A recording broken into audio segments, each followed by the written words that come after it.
Alright, this is going to be the last alchemy video I'm going to do in this format because it's kind of all over the shop. So the Paint Alchemy videos I'm going to start doing in a more structured format after this. So if you're a future person looking at the Paint Alchemy, these are the early videos, so hopefully the later ones will be a lot more structured.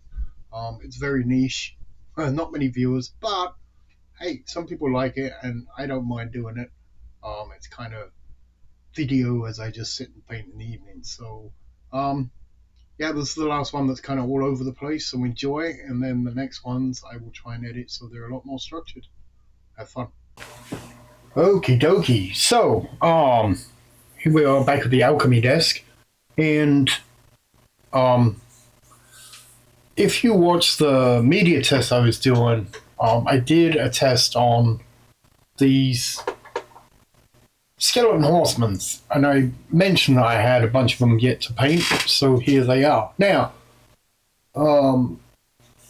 if you've seen the previous alchemy videos, I made the pallid bone wash, and basically these are just done with white, and then the pallid bone wash. The pallid bone wash, you can always go back and look at the video.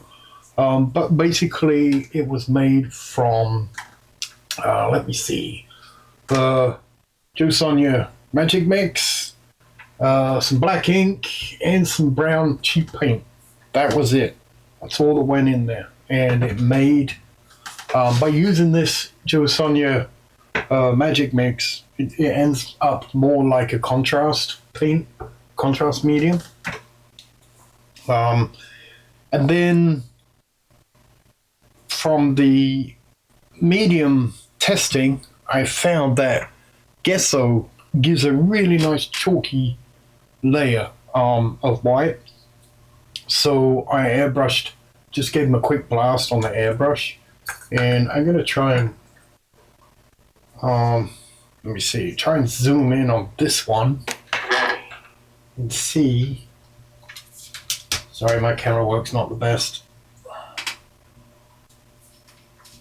But we can see, so that's all the skeleton bone done. Again, no real skill, it's just doing white, put the pallid bone on, and yes, I airbrushed a quick squirt of gesso over the top.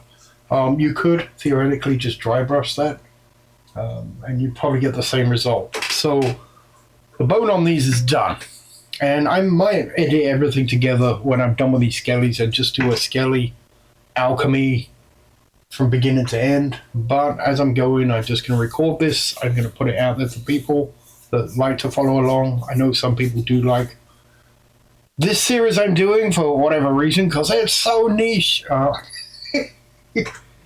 Anyway, the next step is I'm going to mix some of the colors to do details and coverings.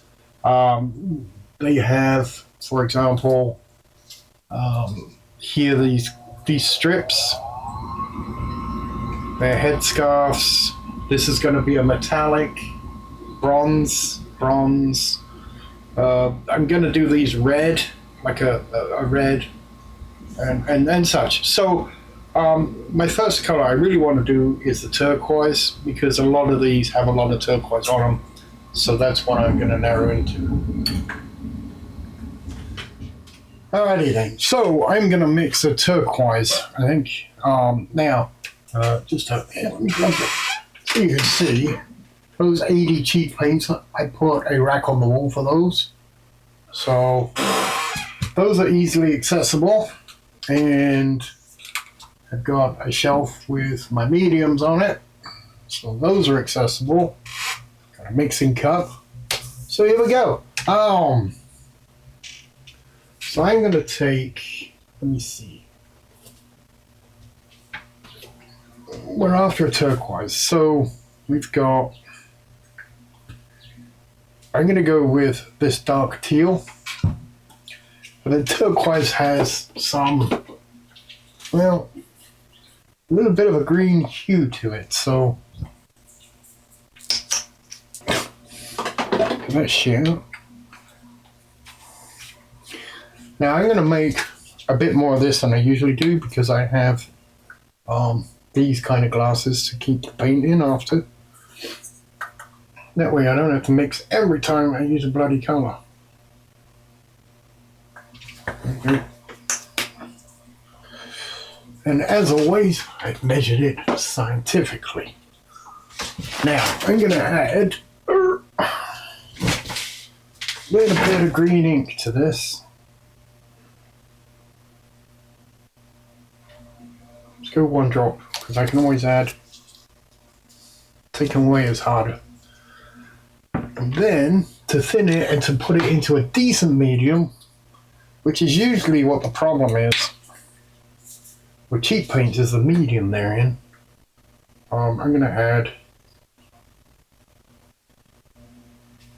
not too much, but some, just acrylic medium. I use this Liquitex basic acrylic matte fluid medium. It's a nice medium, does the job. It's not expensive, which is the whole point of this.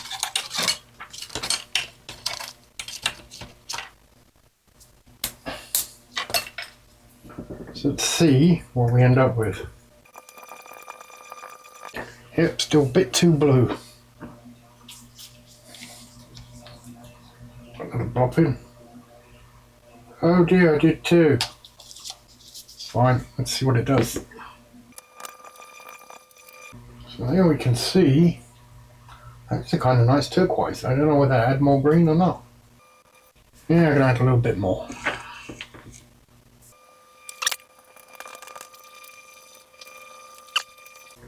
So there's that. Now I'm going to add some more medium to that to thin it just a little. It's kind of clumpy. Another thing with cheap acrylics. They're more for putting on canvases and such. Now what it will do is make it less opaque. You have to be careful. Another reason I like playing around is to see between the viscosity and the opaqueness. So let's try this on a model. One that's got the skirts on. It's my cheapy old brush.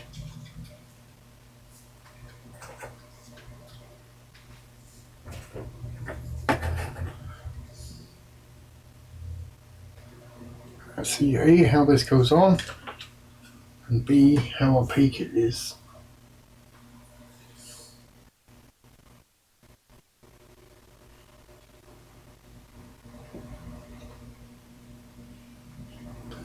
Now remember, I always ink mine.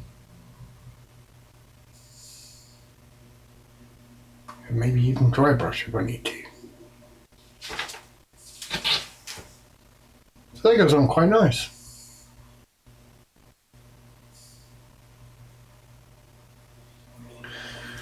And in the style that I like, it's not bright shiny. It's rather, what's the word I'm looking for? Pastel. Goes on very nicely. That goes on creamy. Has a little translucency to it. But again, I don't mind that. Because having a little translucency lets me layer stuff. And it dries very matte indeed. Wow, it's getting there. So as it dries, what happens here if I just go over it again quick.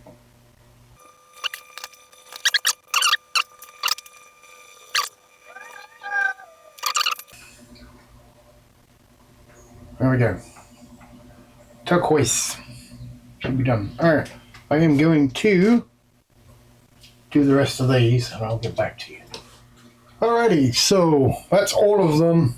I got turquoise left over, made myself a pot. I may use that to get a wash that's close to it, or I might just wash mid black at the end. I don't know, but I have options, which is always good. So the next thing that I kind of want to mix is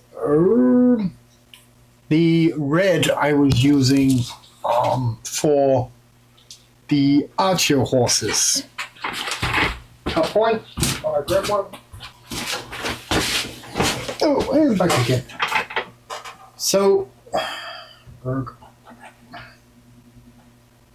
using the army painters, that's the kind of, it's like a red brown. So I'm going to try and mix with that, and I'm going to do like the shafts, the insides of the shields, everything that's wood, basically, or would have been wood. I'm going to do that color. So now I'm not going to use the armor painter one. I'm going to try and mix it and stay with the alchemy theme. Looking at availabilities, I have a deep red and I have a burgundy. Now the burgundy's got too much purpley in it. Now let me move these lights. There. So there we go. Burgundy's kind of too purple. Put that one back. This deep red looks promising. So I think some of this deep red and a really small bit of ochre or brown. There's also, this red has some kind of yellowy tinge to it. But let's start with this and see how we get on. Yeah, let me plug this out of the way. Alright, so again, I'm going to be very professional, scientific. I'm going to make quite a bit because I want to keep this color because I use it. It's part of the army basic colors, so it is so cheap, it doesn't matter. Yeah, not that I want to waste it, but yeah, we want like a brown. So let me see. So there's a rust red. So yeah, let's put some of this in. This will get us close to the ballpark. And then I think we're probably going to have to darken it.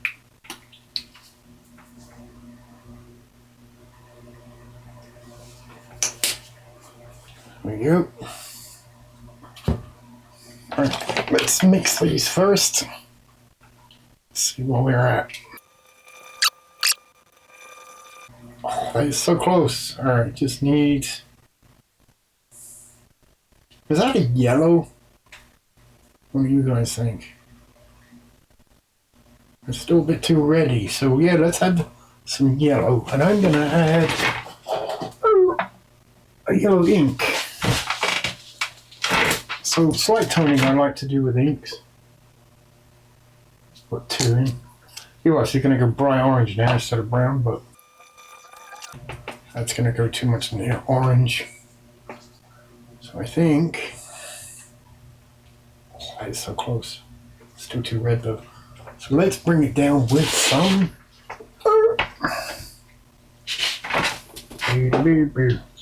I just put a dab of brown in. So here's a brown. Let's put a dab of this in. Let's see where we come out. It's so close. I just gotta... Let's get like... You know what?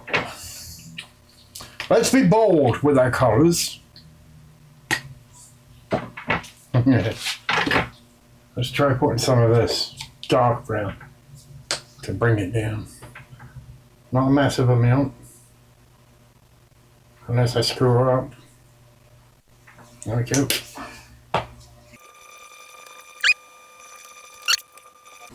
And then I'm probably going to call that good because it doesn't have to be exact.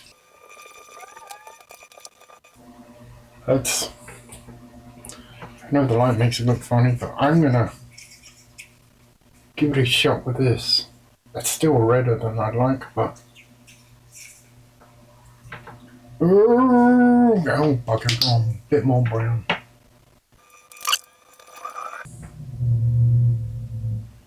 Close enough. It will do. Going forwards.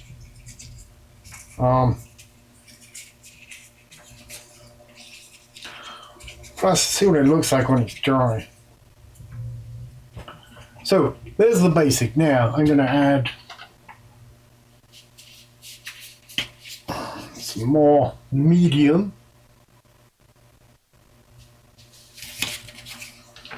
That will do two things. It will thin it a little, and it will make it a little more translucent, which I think is what's going on with this. I think that's the undercoat shining through.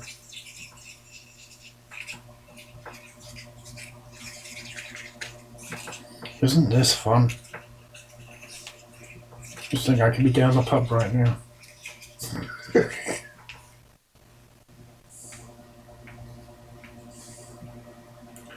It's still very yellowy, that one.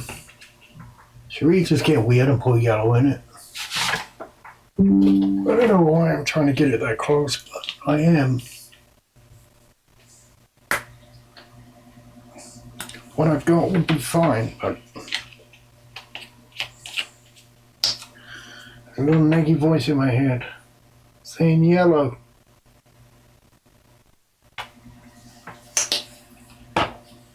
Alright, a little copper yellow in there.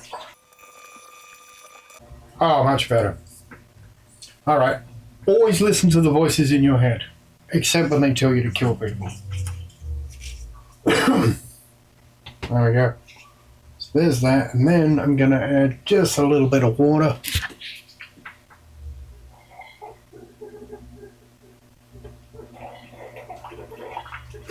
Oops, shit. That'll be fine. So, let's see what it looks like on a model. Get you out of the way for now. Let's find a guy. Do a spear. Grab a cheek brush.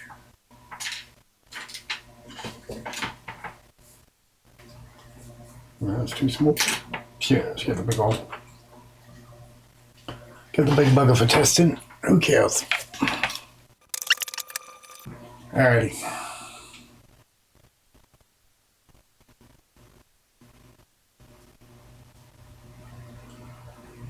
So it comes pretty good. Could probably still do it a little bit of yellow compared to the other one, but it's a little too purplish. But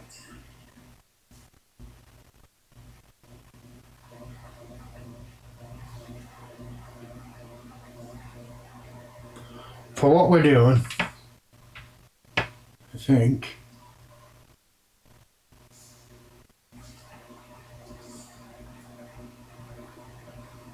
just gonna go over those and dry brush those later. So normals.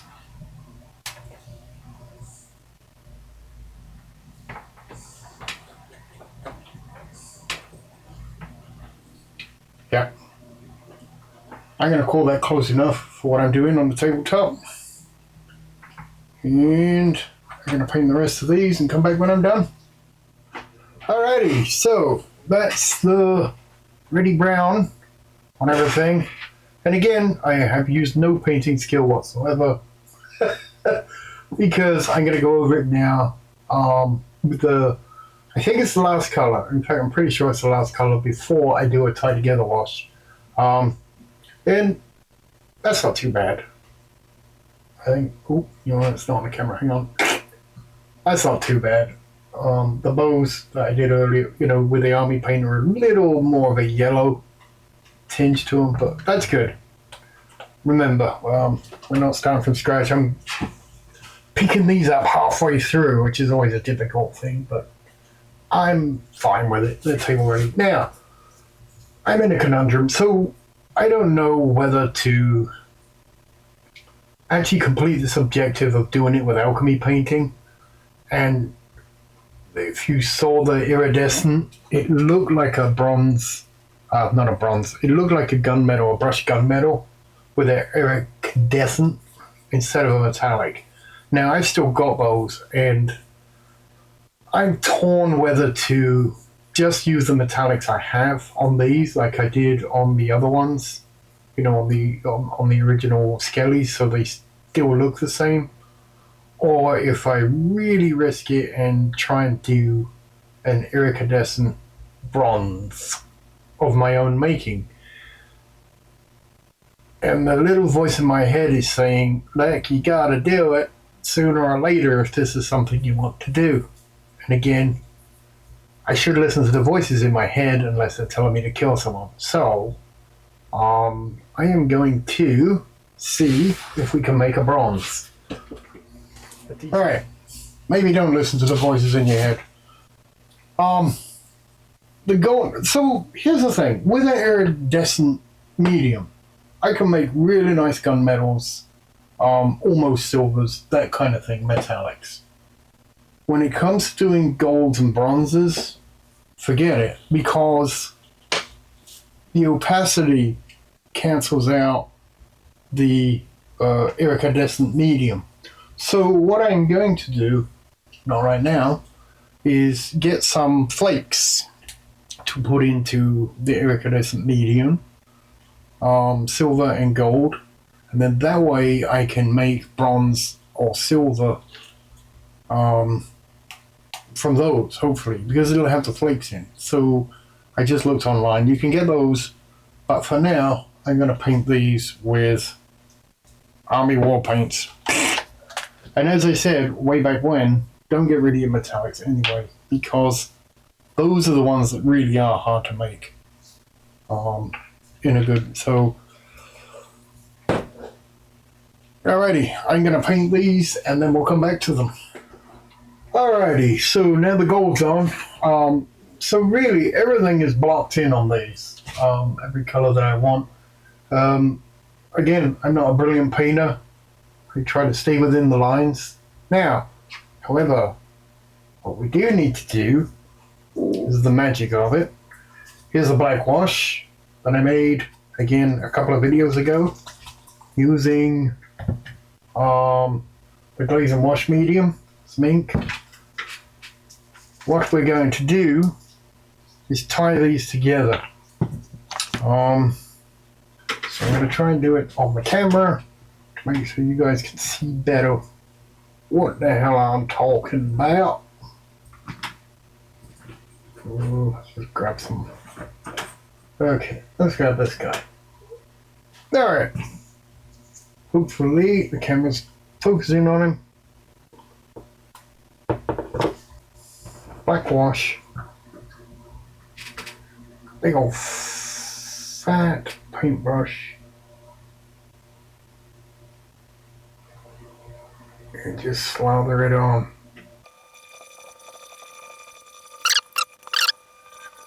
What this is going to do, again, I'm a great believer in letting the model paint itself because my eyes are crap. And then you can see those details just start to jump out at you.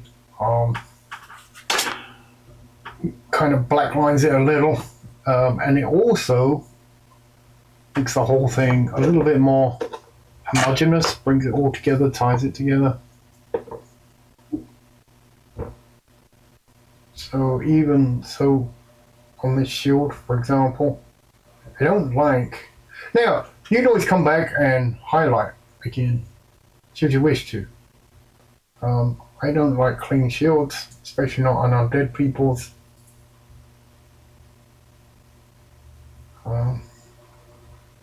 The other thing to look at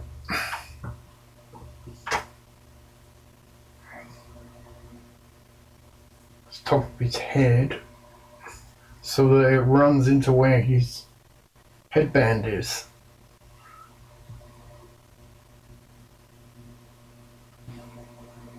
Anyway, I'm doing this slower than I normally do. Just splat this stuff across. You'll get the hang of it. You can start. You'll get the tricks of pooling it where you want to pool it, and you know it ties the whole thing together. Gives it more detail, and I like it. But that, to me, is table ready now.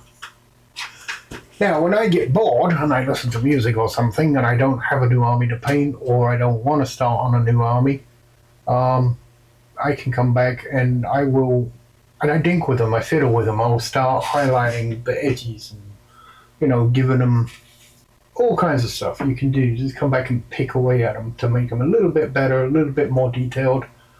I don't know. To me, it just ties it all together. It looks good. If you get the right consistency black wash, it can do wonders. If you're a crap painter like me, just as long as you don't go too far over the edges, it washes away your sins. So it makes it harder to see where you bled from one to another because of the black lining that it does. Anyway, I'm going to leave this here. I'll get the rest of these done, let them dry, and then take a final shot. So, there they are. They're all black inks, and I also based them with sand, like the rest of the guys. Now, I'm going to grab one of the ones I did with Army Painter and sit it next to them.